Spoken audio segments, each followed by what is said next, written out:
নমস্কার, আপনারা শুনছেন 221B হ্যারিসন রোড। বাংলার ভূত, বাংলার ভয়, উল্টো পাল্টা গল্প নয়। ছোটবেলায় বসে দাদু ঠাকুমাদের মুখে গল্প শোনার কিন্তু আলাদাই মজা ছিল। যারা এই সৌভাগ্যটা উপলব্ধি করেছেন তারা জানেন যে সে জিনিস এমন জিনিস লাখ কেন কোটি টাকা দিয়েও আর ফিরে পাওয়া যাবে না। তবে তার সামান্য হালকা একটা পরশ আজ আমরা সবাই ফিরে পেতে চলেছি অঙ্কিতা ঘোষের লেখা বুড়ো দাদুর গপ্পে।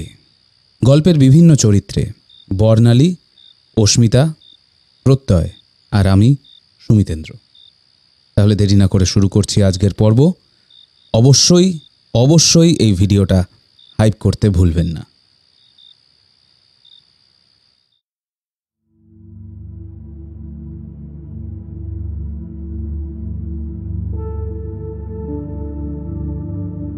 বিয়ের লগ্ন রাতের দিকে হওয়াতে খুব স্বাভাবিকভাবেই অনুষ্ঠান শেষ হতে অনেকটাই দেরি হয়ে গেল। বিয়েটা ছিল আমার বন্ধু বিমলের। নৈহাটি স্টেশন ছাড়িয়ে খানিকটা ভিতরে দোগাছিয়া নামক একটি গ্রামে ছিল আমার এই নিমন্ত্রণ। আমরা বরযাত্রী ছিলাম মোটে 30 জন, যার মধ্যে বেশিরভাগই বিমলের পরিবারের। বন্ধু বলতে কেবল ওই আমি বিমলের সঙ্গে একই কলেজে পড়াশোনা করেছি। গ্র্যাজুয়েশনের পর আমি যখন চাকরির জন্য হন্যে হয়ে ঘুরছি, তার মধ্যে বিমল নিজের বিয়েটাই সেরে নিল। ওর বাপের অগাধ সম্পত্তি, তাই হয়তো তাড়াতাড়ি সংসারী হতে মন চেয়েছে। যাক, আমার আর কি। আমি এসেছি কয়েকদিনের জন্য, বিয়েতে আনন্দ করব, পেট পুড়ে খাবো, তারপর আবার ল্যাজ গুটিয়ে বিদায় নিয়ে জাদাকলের দৌড়ে গিয়ে পড়ব।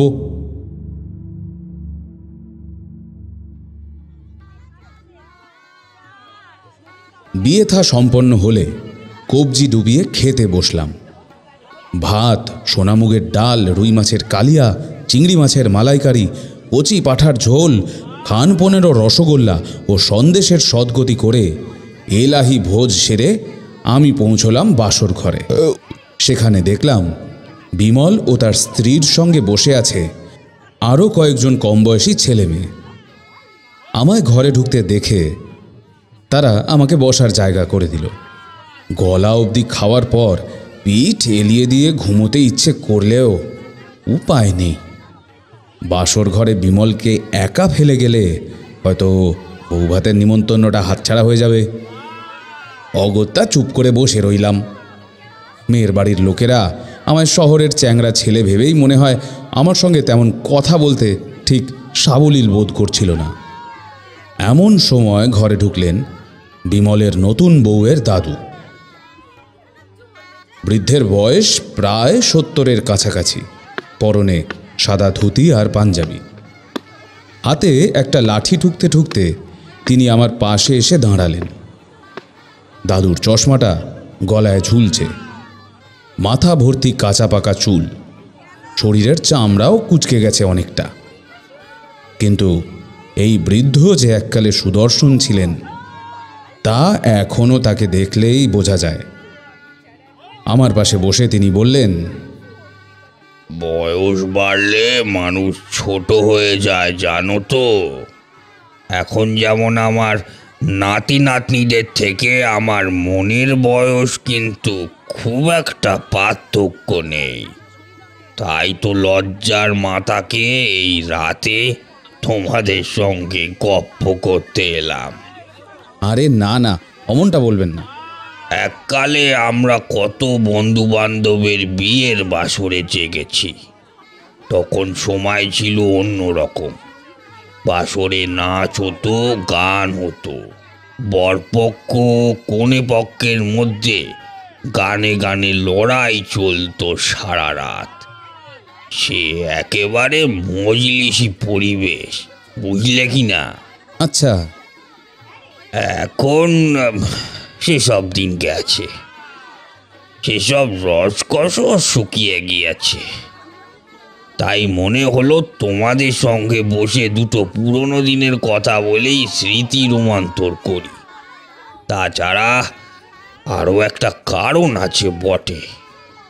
আমার এই নাতনিটাকে আমি খুব ভালোবাসি। আজকে রাত কাটলেই তো মেয়েটা চলে যাবে, তাই আজকের মতো ওকে প্রাণ ভরে দেখার লোভটা সামলাতে পারলুম না। বিমল বলে উঠল, ও দাদু, মন খারাপ করো না। এই অভিক, জানিস দাদু কিন্তু দারুণ গল্প বলে। আমি বললাম, তাই নাকি? বিমলের স্ত্রী বলল, হ্যাঁ, ছোটবেলা থেকেই দাদুর থেকে গল্প না শুনে আমি ভাত খেতেই চাইতাম না। দাদুর কাছে ভূতের গল্পের ভাণ্ডার আছে। বিমল বলল, তো দাদু, আজ একটা গল্প হোক।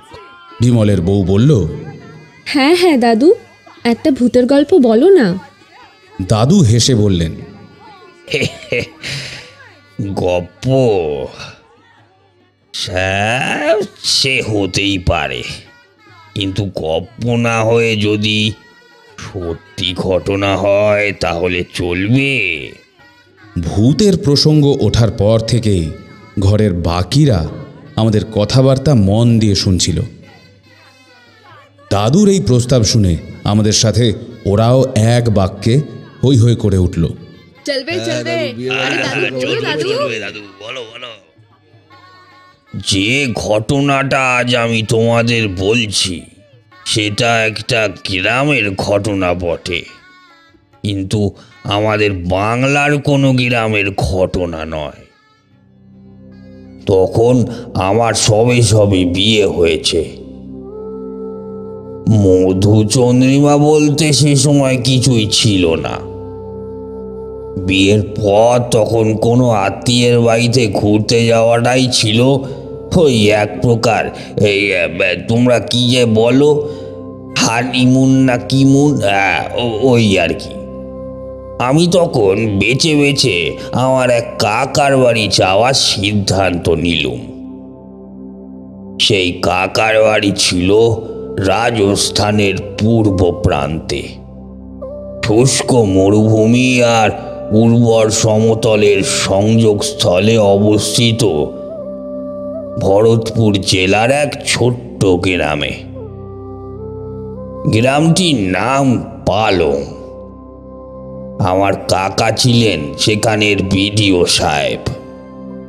অকৃতদার দিলদরিয়া প্রকৃতির মানুষ, কাজেই আমাদের কয়েকদিনের জন্য নিজের বাড়িতে পেয়ে তিনি ভীষণ খুশি হলেন। গ্রামটা বেশ ছিমছাম, মরুর ধুলোমাখা বাতাসের সঙ্গে মিশে আছে সজীব সবুজের ঘ্রাণ। এক অদ্ভুত শান্ত অথচ প্রাণময় ভূদৃশ্য। সুন্দর জনবসতিও খুবই সামান্য। গ্রামে কয়েকটা বাড়ি ছাড়া তখন সবই কাদামাটির ঘর। একটা বাড়ি থেকে অন্য বাড়ি বেশ অনেকটাই দূরে দূরে অবস্থিত। তখনও বর্ষা আসেনি, কাজেই জলের খুব সমস্যা ছিল। আজও বোধহয় আছে। জল ওদের কিনে খেতে হতো। এছাড়া একটা কুয়ো মতো বানিয়ে ওরা বৃষ্টির জল সংরক্ষণ করে রেখে দিত। সেই সংরক্ষিত জলেই মানুষগুলো বাসন মাজা, কাপড় কাচা ইত্যাদি এই সব কাজকর্মগুলো করত। পালং গ্রামে গিয়ে শুরুর দিকের দিনগুলো আমাদের ভালোই কেটে গেল। সকালবেলা দেশি ঘি ছড়িয়ে বাজরার রুটি খেতে গিয়ে প্রথম দিন চোয়াল ব্যথা করলেও পরে তা অভ্যাস হয়ে গিয়েছিল। গ্রামের লোকজনও ছিল খুব মিশুকে।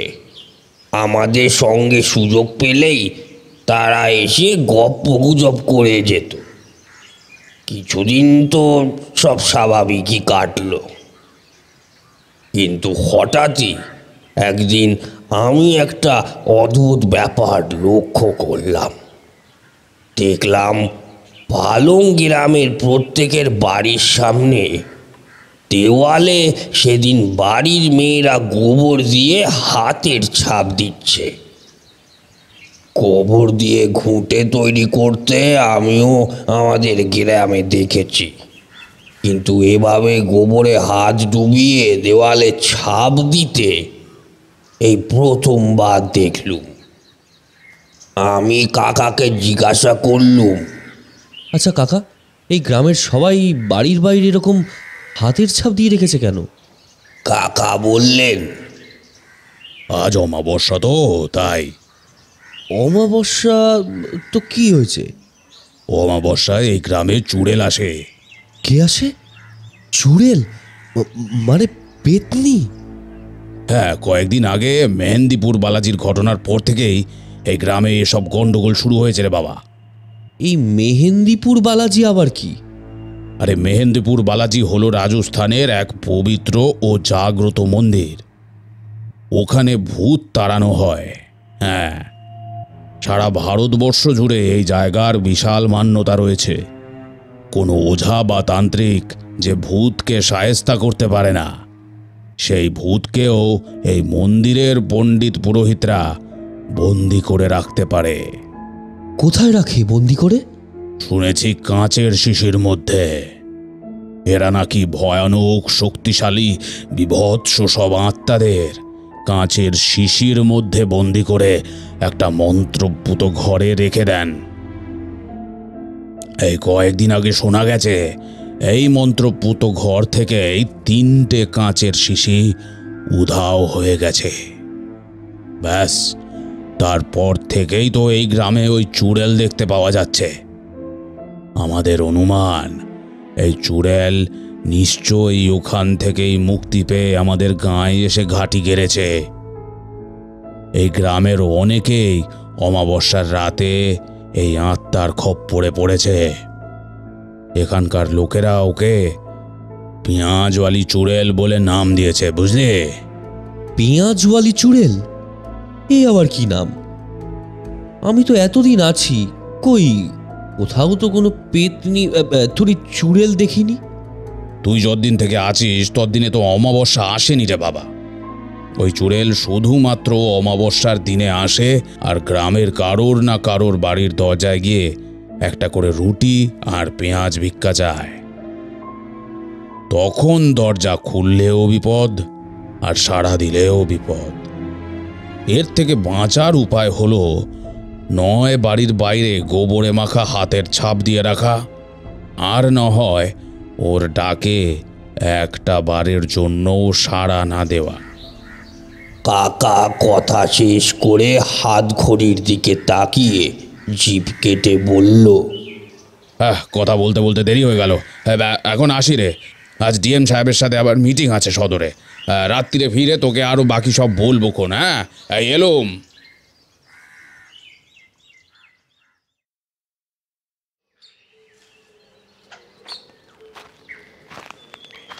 কাকা গাড়ি করে বেরিয়ে যাবার পর আমি আর সরস্বতী দুপুরে খাওয়া দাওয়া সেরে একটু গ্রামটা ঘুরে দেখতে বেরোলাম। পথে ঘাটে তখন লোকজন বিশেষ নেই।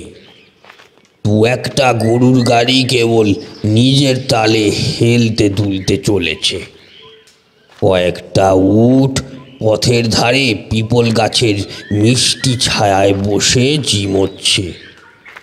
পায়ের তলায় বালি মিশ্রিত আঁশ মাটি, ক্ষেত ভর্তি গম, বাজরা আর সর্ষের ফসল, মাঝে মাঝে আবার বালি ভর্তি প্রান্তর। ক্ষেতগুলোর মাঝে মাঝে একটা করে ছোট ফাঁকা ঘর দেখতে পাচ্ছিল। ঘরগুলির দেওয়ালগুলো বাবলা গাছ কেটে কেটে তৈরি করা হয়েছে, আর ঘরের ছাউনিটা ছিল খড়ের। স্থানীয়দের থেকে জিজ্ঞাসা করে জানলুম যারা খেতে কাজ করে তারা দুপুরবেলা এখানে বসে বিশ্রাম নেয়। শুনলাম এই গ্রামে কোনো বাজার নেই। বাজার করতে হলে যেতে হয় পাশের গ্রামে। ওখানেই একটা মেলা বা হাট মতো বসে।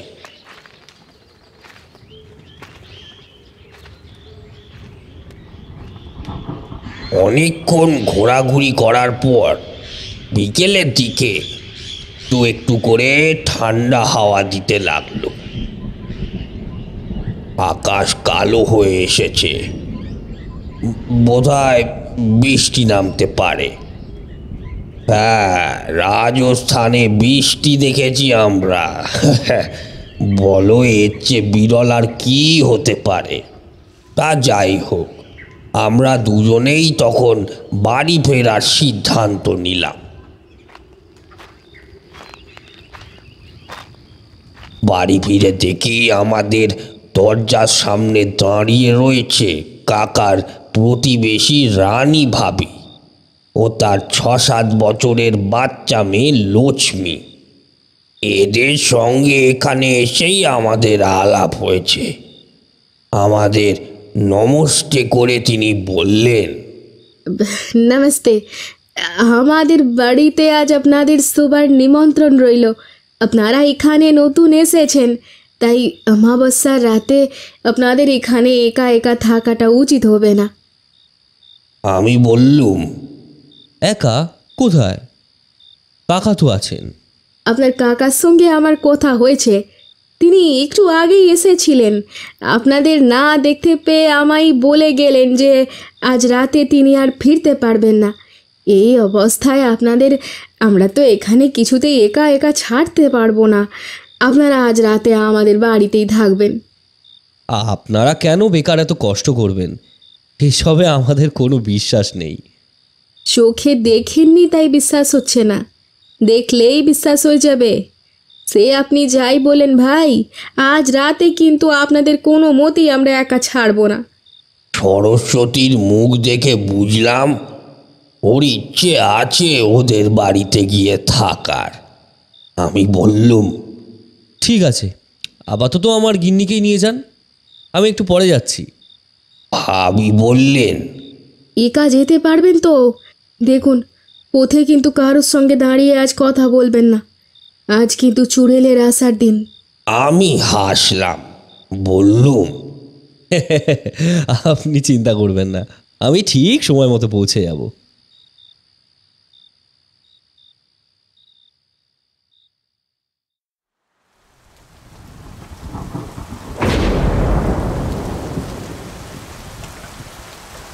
সরস্বতীকে নিয়ে রানী ভাবি চলে গেলেন। তখনই মেঘের গর্জন শুনতে পেল। কিছুক্ষণের মধ্যেই নেমে এলো ঝমঝমিয়ে বৃষ্টি। সে বৃষ্টি এমনই যার থামার কোনো নামগন্ধ দেখতে পেলুম না। ঘন্টার পর ঘন্টা কেটে যাচ্ছে, অথচ বৃষ্টি বাবাজি পড়েই চলেছেন। নিঝুম অন্ধকার বাড়িতে একটা টিমটিম করে জ্বলতে থাকা হ্যারিকেন নিয়ে আমি একা একা বসে আছি। নতুন বিয়ে করেছি, সরস্বতীর জন্য তখন মনটা উতলা হয়ে উঠল। কি যে দরকার ছিল ওকে ওই বাড়ি পাঠানোর। এখন বৃষ্টি না ধরলে না ও আমার কাছে আসতে পারবে, না আমি ওর কাছে যেতে পারবো। এমন সময় আশেপাশেই কোথাও বাজ পড়ল। কান ফাটা গর্জনে আমি চমকে উঠল। বিদেশে বিভুইয়ে ফাঁকা নির্জন প্রান্তরের মধ্যে একটা বাড়িতে একা একা বসে এই রকম দুর্যোগময় পরিবেশ আমার মনের মধ্যে একটা অজানা ভয়ের সৃষ্টি করল। মনে মনে পেঁয়াজওয়ালি চুড়েলের কথা মনে পড়ল। সত্যি কি এরকম কোনো ভূতের অস্তিত্ব আছে এই ভূভারতে? বিশ্বাস হয় না। একটা ভূত বাড়িতে আসে, তাও আবার পেঁয়াজ চাইতে। এই যুগে দাঁড়িয়েও এসব এসব অন্ধবিশ্বাসকে আগলে ধরে বাঁচে কত মানুষ। এসবই ভাবতে ভাবতে কতটা সময় চলে গেছে জানি না। চোখটাও ঘুমে ঢুলে পড়ছে।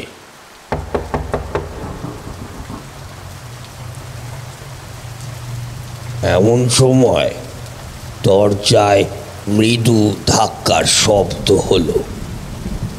চমকে উঠলুম। এত বৃষ্টিতে এখন কে আসবে? আমি তাড়াতাড়ি দরজার কাছে গেলুম। আমার দৃঢ় বিশ্বাস, দরজা খুলেই আমি সরস্বতীকে সামনে দেখতে পাবো। মেয়েটা আমায় নিয়ে বড়ই দুশ্চিন্তা করে। নিশ্চয়ই এতক্ষণ আমায় না দেখতে পেয়ে উৎকণ্ঠায় এই ঝড় বৃষ্টি মাথায় নিয়ে বাড়ি ফিরে এসেছে। তাড়াতাড়ি দরজা খুললাম, কিন্তু সামনে ঘন অন্ধকার ছাড়া কিছুই দেখতে পেলাম না। বাইরে কেউ নেই। মুখ বাড়িয়ে এদিক ওদিক তাকালাম, না, কোথাও কেউ নেই। ভুল শুনেছি মনে করে আবার দরজা বন্ধ করে ফিরে এলুম। কিছুক্ষণ পর আবার সেই শব্দ।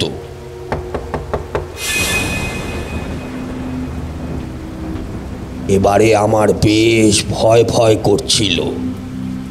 পরপর 3 বার তো আর ভুল শুনবো না। আস্তে আস্তে এগিয়ে গেলাম দরজার দিকে।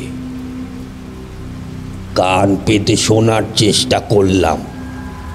প্রথমে বৃষ্টির শব্দ ছাড়া আর কিছুই শুনতে পেলাম না, কিন্তু পরেই একটা বীভৎস কণ্ঠস্বর শুনে আমি প্রায় আর্তনাদ করে উঠলাম। বাড়িতে কেউ আছে? আমাকে একটু আশ্রয় দিবে নাকি? এই বৃষ্টিতে যে আর হাঁটতে পারছি না। একজন বৃদ্ধার কম্পিত ভয়ানক গলার স্বর। বুঝতে পারলাম না দরজা খোলা উচিত হবে কিনা। বৃদ্ধা আবারও ডেকে উঠলেন। কেউ আছো? আমাকে একটু আশ্রয় দাও না। আশ্রয় চাইছে?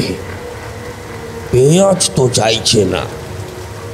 আমি নিজের অহেতু ভয় কাটিয়ে আস্তে আস্তে দরজা সামান্য ফাঁক করে দেখলাম, দরজা থেকে কিছুটা দূরে বৃষ্টিতে একেবারে কাক ভেজা হয়ে হাতে একটা লাঠি নিয়ে একজন বৃদ্ধা কুঁজো হয়ে ঝুঁকে দাঁড়িয়ে আছে। আমি জিজ্ঞাসা করলাম, আপনি কোথায় থাকেন? এই গ্রামে, তবে একটু দূরে থাকি। একটা রেগিস্তান মতো জায়গা আছে বাবা, তার পাশেই আমার বাড়ি। একটু ঘুরতে বেরিয়েছিলাম, কিন্তু বাড়ি পৌঁছানোর আগে এমন হতচ্ছাড়া বৃষ্টি শুরু হলো। বুড়ো মানুষ, কিছুতেই হেঁটে যেতে পারছি না। একটু যদি আশ্রয় পেতাম বাবা। বৃদ্ধার জন্য খারাপ লাগলো। কারোর কণ্ঠস্বর খারাপ হওয়ার জন্য তাকে বাড়িতে আশ্রয় দেব না।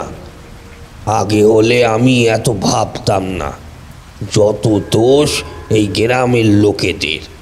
ভুলভাল জিনিস মাথায় ঢুকিয়ে আমার স্বাভাবিক চিন্তা ভাবনাকে বিকল করে দিয়েছে এরা। দরজা আরও হাট করে দিয়ে আমি বৃদ্ধাকে ঘরে ঢুকতে বললাম। বৃদ্ধা লাঠি ঠুকতে ঠুকতে ঘরের দাওয়ায় এসে বসলো। আমি জিজ্ঞাসা করলাম, মাঝি, একটু জল খাবেন? না না বাবা, থাক। তুমি আশ্রয় দিয়েছ, এই অনেক। আপনি এই দুর্যোগে রাস্তায় বেরিয়েছিলেন কেন?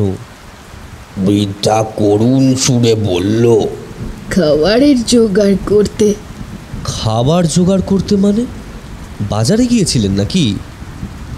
না না বাবা, বাজার করার কোনো ক্ষমতাই নেই আমার। আমি এই চিনতেই খাই। বৃদ্ধাকে এই বয়সে তাকে ভিক্ষে করে খেতে হচ্ছে ভেবে খুব কষ্ট হলো। বৃদ্ধা আবার বলে উঠল, এই গ্রামের লোকেরা বড় নিষ্ঠুর, কিছুতেই খাবার দিতে চায় না। আজ সকাল থেকে কিছুটি জোটেনি বাবা। আমি বললাম, আমার ঘরে কটা রুটি আছে, আপনি খাবেন? বৃদ্ধা উৎসাহিত হয়ে বলল, হ্যাঁ বাবা, নিশ্চয়ই খাবো।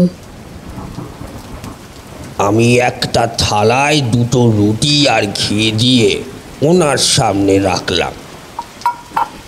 বৃদ্ধা ফোকলা দাঁতে কান ইটো করা হাসি হাসল।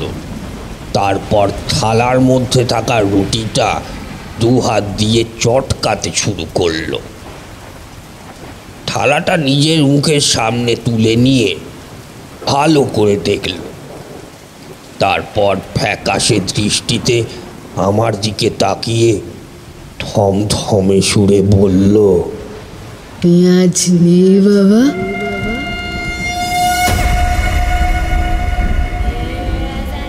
রুটির সঙ্গে একটা পেঁয়াজ হলেই আমার চলে।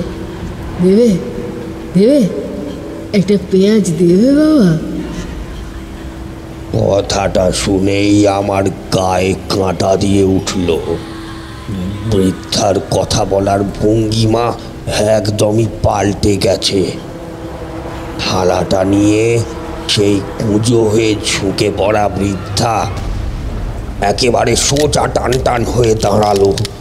তারপর বলল, কি হলো বাবা? একটা পেঁয়াজ দাও না আমায়, দাও দাও না। বৃদ্ধার রূপ ক্রমেই পরিবর্তিত হতে লাগলো। বৃদ্ধার নাকটা অসম্ভব লম্বা হয়ে গেল, থুতনিটা ধনুকের মতো বেঁকে গেল, চোখের মনি কালো রং পাল্টে লাল হয়ে গেল।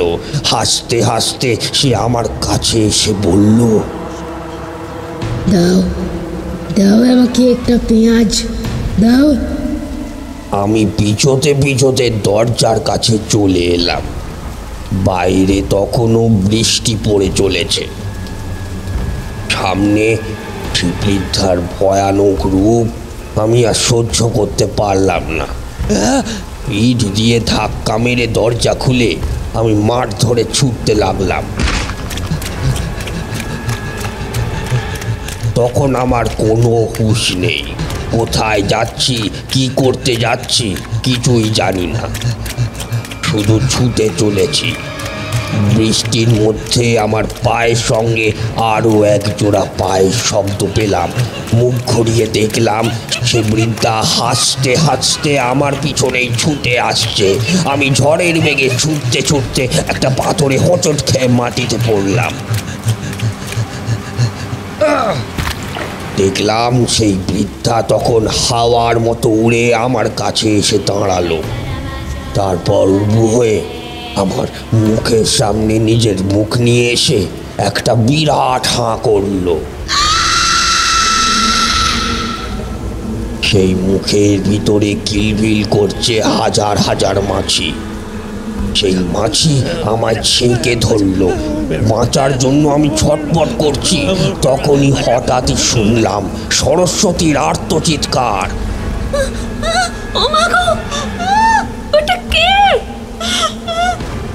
দেখলাম সরস্বতী মাঠের মধ্যে সেই বৃদ্ধার দিকে তাকিয়ে পাথরের মতো দাঁড়িয়ে রয়েছে।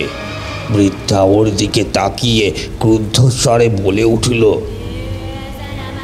একটা পেঁয়াজ দিবি আমায়? বল বল, দিবি একটা পেঁয়াজ? সরস্বতীর পিছনে যে আরও একজন দাঁড়িয়ে আছে সেটা আমি এতক্ষণ খেয়াল করিনি। এখন দেখলাম সরস্বতীর আঁচল ধরে ভয়ে ঠক ঠক করে কাঁপছে রানী ভাবির ছোট্ট মেয়ে লক্ষ্মী। বৃদ্ধা বাচ্চা মেয়েটির দিকে তাকিয়ে নিজের শরীর ঝাঁকিয়ে চিৎকার করে উঠল। আমার নিজের চোখের সামনে দেখলাম বৃদ্ধার মুখ থেকে গুচ্ছ গুচ্ছ মাছি উড়ে যাচ্ছে। পলকের মধ্যে কর্পূরের মতো সেই বৃদ্ধা আমাদের সামনে থেকে অদৃশ্য হয়ে গেল। তারপর আমার আর কিছুই মনে নেই।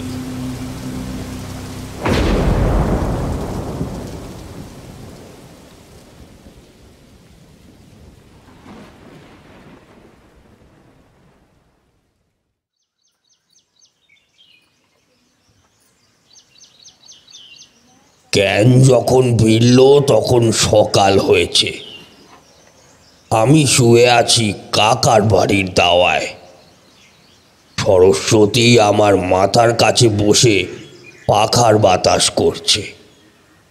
ওর পাশে বসে আছেন রানী ভাবি।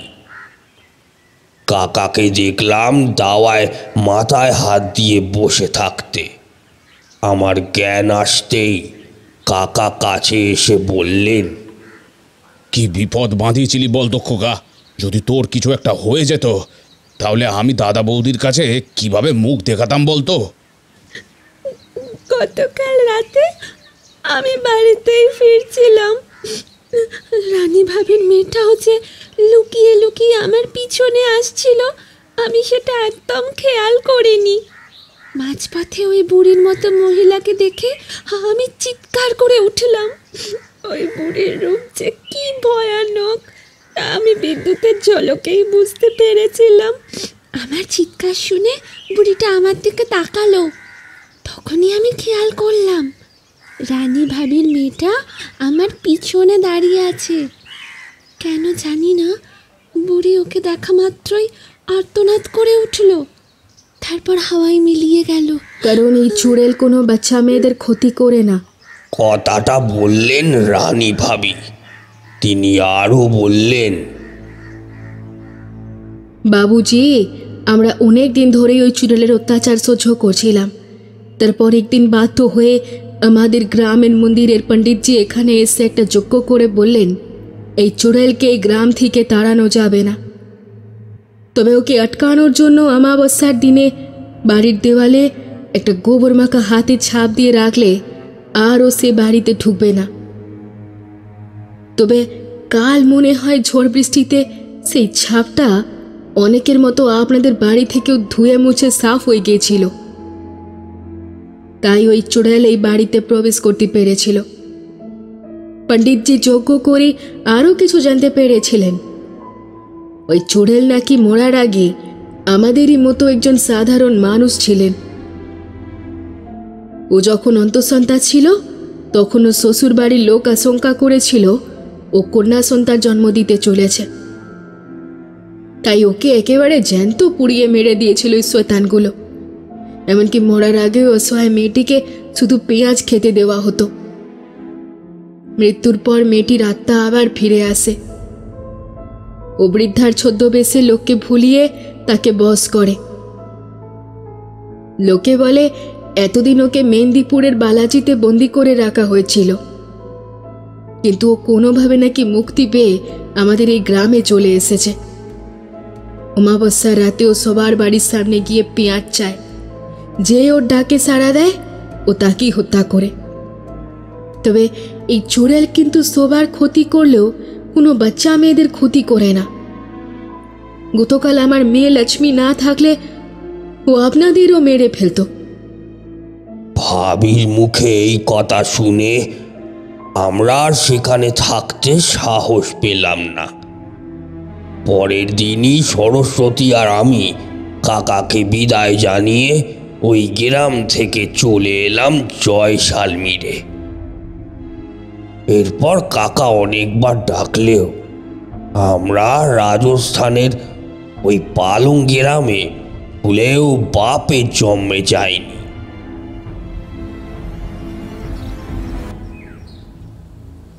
দাদুর গল্প বলা শেষ হলো। কতক্ষণ আগে যে ভোর হয়েছে তা খেয়ালও করিনি। দাদু নিজের লাঠিতে ভর করে আস্তে আস্তে উঠে দাঁড়ালেন। আমাদের প্রত্যেককে তখন যেন বোবায় ধরেছে। কেউ কোনো কথা বলতে পারছি না। সেদিনের পর আমি বার কয়েক বিমলের শ্বশুরবাড়িতে গিয়েছিলাম। দাদু তখন আরও কিছু গল্পও বলেছিল আমাদের। সেগুলো না হয় আবার পরে অন্য কোনো একদিন শোনাব। আজ এটুকুই থাক।